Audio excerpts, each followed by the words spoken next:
ঠান্ডা মাথায় আজকে রাতের বেলা চিন্তা করবা যে আল্লাহ পাক তোমাকে কি জন্য দুনিয়ায় পাঠিয়েছেন। একটু চিন্তা করবা, 1 মিনিট একটু চিন্তা করবা যে তুমি পৃথিবীতে নাই, তুমি পৃথিবীতে নাই, তুমি মারা গেছো। চিন্তা করবা তুমি মারা গেছো। এরপর চিন্তা করবা তুমি যে মারা গেছো পৃথিবীর কারো কোনো সমস্যা হচ্ছে কিনা। তুমি যে মারা গেছো পৃথিবী কি থেমে আছে? তোমার পরিবার থেমে থাকবে? তোমার শিক্ষা, তোমার বন্ধু বান্ধব, তোমার আত্মীয় স্বজন কেউ থেমে থাকবে? কেউ থেমে থাকবে না। তুমি পৃথিবীতে থাকো বা না থাকো কারো কিছু আসে যাবে না। আল্লাহ পাক তোমাকে যে পৃথিবীতে রেখেছেন একটা সুযোগ খালি দিয়েছেন, যাতে তুমি আল্লাহর দ্বীনের জন্য কিছু করতে পারো। এটাই আল্লাহ তোমার কাছে চান, আর কিচ্ছু চান না। আর কিচ্ছু আল্লাহ তোমার কাছে চান না। আল্লাহ চান তুমি একজন ভালো মানুষ হও, ভালো মুসলিম হও এবং দ্বীনের জন্য কিছু খেদমত করে পৃথিবী থেকে বিদায় নাও। এই দিন তুমি ছাড়াও বিজয়ী হবে ইনশাআল্লাহ। তুমি থাকো বা না থাকো এই দিন কিন্তু বিজয়ী হবেই। হয় তোমাকে নিয়ে হবে অথবা তোমাকে ছাড়াই হবে। জীবনের উদ্দেশ্য ফিক্স করো। জীবনের উদ্দেশ্য একটাই, জান্নাত। জান্নাত পাওয়ার জন্য যা করা দরকার তাই করতে হবে। কোরআন হাদিস মেনে চলা থেকে শুরু করে আমল করা, আদব আখলাক সবকিছু এর মধ্যে চলে আসবে ইনশাআল্লাহ। আল্লাহ পাক তোমাকে পথ দেখাবেন। আগে তুমি জীবনের উদ্দেশ্য ফিক্স করো। একটা কথা বলি, সবাই তোমাদেরকে বলবে জীবনে সফল হতে হবে। অনেক কথা আমি বলছি আমার ব্যক্তিগত অভিজ্ঞতা থেকেই বলছি। আল্লাহ পাক আলহামদুলিল্লাহ ফার্স্ট সেকেন্ড ছাড়া রেজাল্ট আমাদের হতো না। যখন থেকে আমরা বুঝতে পেরেছি যে ট্র্যাকে আমরা যাচ্ছি সে ট্র্যাকটা ভুল, সেই ট্র্যাকটা ভুল, এই বুঝটা যখন থেকে আসছে আমাদের মধ্যে, আমরা চেষ্টা করছি অন্যদেরকে আমাদের শিক্ষা দিয়ে সচেতন করার জন্য। আমরাও ভুল করেছি, ভুলের উপর ভুল করেছি। আল্লাহ পাক যেন মাফ করেন, আল্লাহুম্মা আমিন। সাফল্যের সংজ্ঞা শেখানো হতো আমাদেরকে পরিবার থেকে। সফল হতে হবে বাবা, নিজের পায়ে দাঁড়াতে হবে, বাবাকে দেখতে হবে, মাকে দেখতে হবে, অমুক তমুক ইত্যাদি ইত্যাদি। বিয়ে করবি কি নিয়ে, তোর তো কিছুই নাই, বলে নাই কথাগুলো আপনাদেরকে।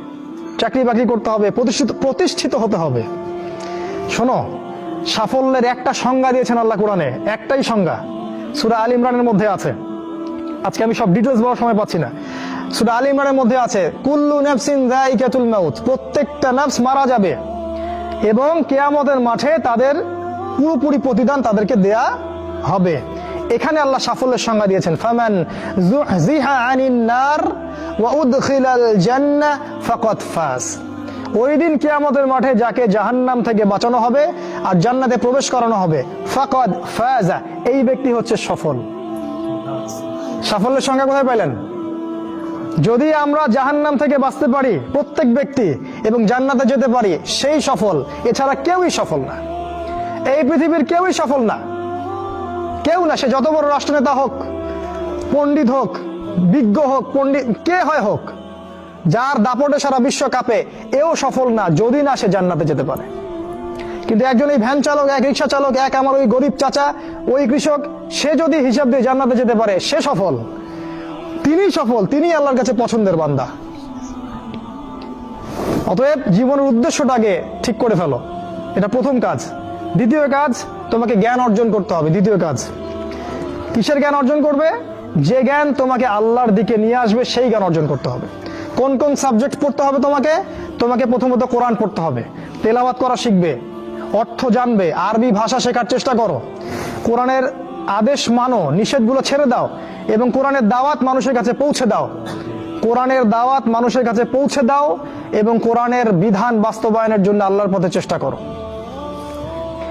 আর কি সাবজেক্ট পড়তে হবে? তোমাকে হাদিস পড়তে হবে, রাসূলের হাদিস, অসংখ্য হাদিস, এগুলো পড়তে হবে তোমাকে। আর কি পড়বে? ইসলামের ইতিহাস তোমাকে পড়তে হবে। ইসলামের ইতিহাস জানবে না তাহলে হীনমন্য জাতি হবে। তুমি জানবেই না তোমার এই বাপ দাদারা ছিল সিংহ পুরুষ, তুমি এটা জানবেই না। তোমার শেকড় যে এত সিংহ পুরুষ দিয়ে ভর্তি, এটা তুমি জানোই না। এই জন্য হীনমন্যতায় ভোগো, মনে হয় যে আমাদের কেউ নাই, আমরা এতিম। জি না, আমরা এই বিশ্ব শাসন করেছি 100 বছর আগেও। 100 বছর আগেও এই পুরো বিশ্ব আমাদের হাতে ছিল। এখন যা দেখছো এরকম অতীত এরকম ছিল না। একটা ওমরের হুঙ্কারে সারা বিশ্ব কেঁপে যাইতো। এক আলী রাদিয়াল্লাহু আনহু যদি জিহাদের মাঠে হুঙ্কার দিতেন, সমস্ত কাফেরের হৃদয় একদম দরদর করে কাঁপতে থাকতো। আমাদের সিংহ পুরুষ বাবারা দাদারা এরকম ছিলেন। আমরা এত হীনমন্য জাতি ছিলাম না। আজকে আমরা আমাদের পরিচয় ভুলে গেছি, পরিচয় ভুলে গেছি। ইতিহাস পড়তে হবে তোমাকে। আর কি পড়তে হবে? ইসলামের অর্থনীতি পড়বে, অর্থনীতি জানো না, তুমি হালাল হারাম বুঝতে পারবে না। ওরা তোমার সাথে প্রতারণা করে এমন হারাম ঢুকিয়ে দিবে তুমি বুঝতেই পারবে না এটা হারাম ছিল। ইকোনমিক্স পড়তে হবে, খুব ইম্পর্টেন্ট সাবজেক্ট এই জামানার জন্য। আর কি পড়তে? পলিটিক্যাল সায়েন্স, এই বিশ্ব রাজনীতি সম্পর্কে পড়াশোনা করবে, এটা গুরুত্বপূর্ণ সাবজেক্ট। এছাড়া জেনারেল লাইনে যে পড়াশোনাগুলো করছো এগুলো ভালো, আমি এগুলো পড়তে নিষেধ করিনি। আমি বলেছি এগুলোর শিকড়টা হবে ইসলামিক। তুমি ডাক্তার হও আর ইঞ্জিনিয়ার হও আর কি হও এটাতে আমাদের কোনো আপত্তি নাই, শিকড়টা হতে হবে ইসলামিক, কোরআন এবং সুন্নাহ ভিত্তিক। আর একটা সাবজেক্ট পড়বে ফিকহ। ফিকহ যদি না পড়ো তাহলে কি হবে জানো? তাহলে নফল মোস্তাহাব আমলগুলো নিয়ে মারামারি কাটাকাটি করে ফরজ ঐক্য নষ্ট করে ফেলবা। এখনকার দেখো না যে অল্প কিছু পড়াশোনা করে, 2 পাতা পড়াশোনা করে দায়ী হয়ে গেছে একেবারে। কোরআনটা ঠিক মতো পড়তে পারে না, কোরআনটা রিডিং ঠিক মতো পড়তে পারে না, বড় বড় ফতোয়া দিয়ে বেড়াচ্ছে, ওইটা হালাল আর ওইটা হারাম, ওইটা অমুকের এই নাই অমুকের সেই নাই। হচ্ছে না এটা ফিকহ না জানার কারণে হচ্ছে। ফিকহের বুঝ কঠিন বুঝ, গভীর বুঝ। এই জন্য ইমাম আবু হানিফা থেকে শুরু করে যত ফকিহ ছিলেন সবাইকে ভক্তি শ্রদ্ধা সম্মান করতে শিখো। ফিকহটা অনেক কঠিন একটা জিনিস। আমরা তো এখানে সমালোচনা বেশি করতে চাই, এটা ঠিক না। এই ফিকহের জ্ঞান না থাকলে তুমি কোনটা ফরজ, কোনটাকে বেশি গুরুত্ব দেওয়া লাগবে, কোনটা নফল, কোনটাকে মুস্তাহাব, কোনটা ওয়াজিব পর্যায়ের, কোনটা সুন্নতে মুআক্কাদা, কোনটা কি সব বুঝতে পারবে না। আর না বুঝতে পারলে তুমি কি করবা? যে বিষয়ে ছাড় দেয়া যেত সেটাকে ছাড় না দিয়ে তুমি বড় বড় জিনিসগুলোকে ভেঙে ফেলবা। খেয়াল করে দেখবেন ছোট ছোট মাসআলাগুলোকে নিয়ে, যেগুলো ইখতিলাফি মাসআলা, যেগুলো নিয়ে সাহাবায়ে কেরামদের মধ্যে দ্বিমত ছিল, এগুলোকে নিয়ে বাংলাদেশে শত শত দল হয়ে গেছে, হয় নাই? কোন দল কি বলেছে আল্লাহ নাই? কোন দল বলে যে রাসূল নাই, কোরআন নাই, আমাদের কেবলা আলাদা, এটা বলে? সবার আল্লাহ এক, রাসূল এক, কেবলা এক, কোরআন এক, সুন্নাহ এক, সব এক। তাহলে এতগুলো দল কেন হলো? ওই যে সংকীর্ণ মানসিকতা এবং এই ফিকহের বুঝ না থাকার কারণে হয়েছে। তাই ফিকহটা পড়বে, না হলে তোমার দ্বারা উপকার না হয় উম্মার ক্ষতি হয়ে যাবে, তোমার দ্বারা উপকার না হয় উম্মার ক্ষতি হয়ে যাবে। আর 2-1টা সাবজেক্ট বলছি, জিও পলিটিক্স, ভূ রাজনৈতিক প্রেক্ষাপটটা পড়তে হবে তোমাকে। এর সাথে একটা সাবজেক্ট অবশ্যই পড়বে রাসূলুল্লাহ সাল্লাল্লাহু আলাইহি ওয়াসাল্লামের জীবনী। এই কয়েকটা সাবজেক্ট পড়তে পারো, শেষ জামানায় ইনশাআল্লাহ আল্লাহ পাক তোমার হাতে পতাকা দিবেন এবং তুমি আল্লাহর দ্বীনের পতাকা বহন করবে ইনশাআল্লাহ। জ্ঞান নাই, কিচ্ছু করতে পারবে না।